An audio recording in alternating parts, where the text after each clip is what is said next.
Question number next. Hello friends, अगले वाले question की तरफ चलते हैं। कहना चाह रहा है कि a sphere impinges directly to an equal sphere at rest. एक गोला दूसरे गोले से जो कि विराम अवस्था में रेस्ट की पोजीशन में है सीधे का सीधा टकराता है। If E is the coefficient of elasticity, अगर ई कोफिशेंट ऑफ इलास्टिसिटी है, prove that the fraction of their kinetic energy is lost during impact is 1/2 1 minus e square.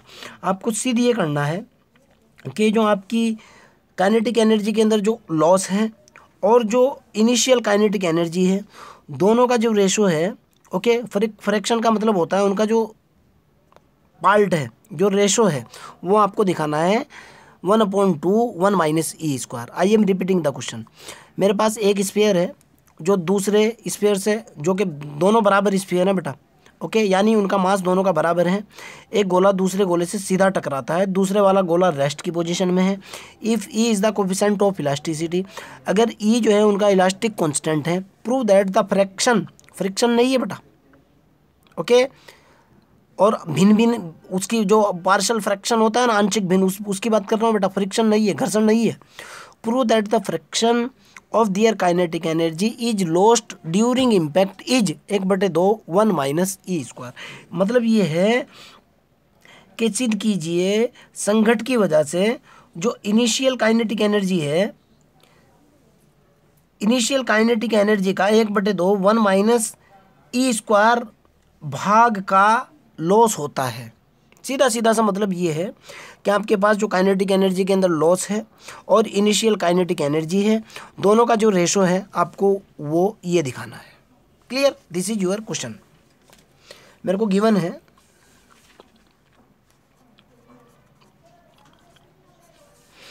क्या गिवन है भाई? Given that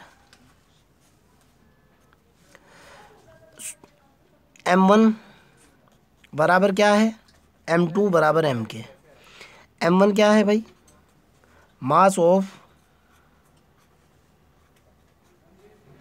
first sphere.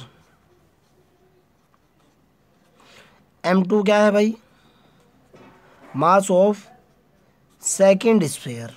Okay, मेरे को question के अंदर दे रखा है given that, again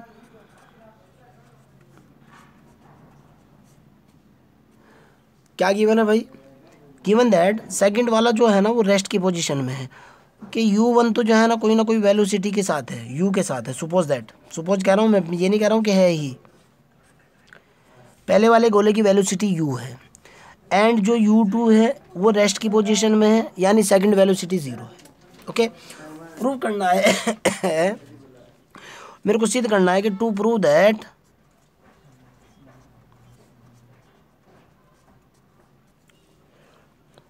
loss of kinetic energy, lost of kinetic energy divided by initial kinetic energy is equal to लाना है 1/2 1 माइनस के e square. Okay, loss of kinetic energy का फार्मूला क्या होता है आपको भी पता है भाई, वो होता है 1/2 m1 m2 बटे m1 प्लस के m2, यहाँ होता है 1 माइनस के ई का स्क्वायर होता है, और यहाँ होता है कितना, u1 माइनस के u2 का कंप्लीट स्क्वायर होता है। ओके, ये तो लॉस ऑफ एनर्जी का फार्मूला होता है। इनिशियल काइनेटिक एनर्जी कितनी होगी? 1/2 m1 u1 square plus 1/2 m2 u2 square, यही होगी ना। कैलकुलेट करता हूँ, वो रिजल्ट देखता हूँ कितना आता है। तो भाई ध्यान से देखना है अब आपको रिजल्ट। यहाँ से मेरे पास कितना निकला भाई? m1 बराबर तो m2 दे रखा है, क्वेश्चन में दिया है m1 बराबर m2 के हैं, मैंने इसको m मान लिया। u1 बराबर जो है ना मेरा u मान लिया।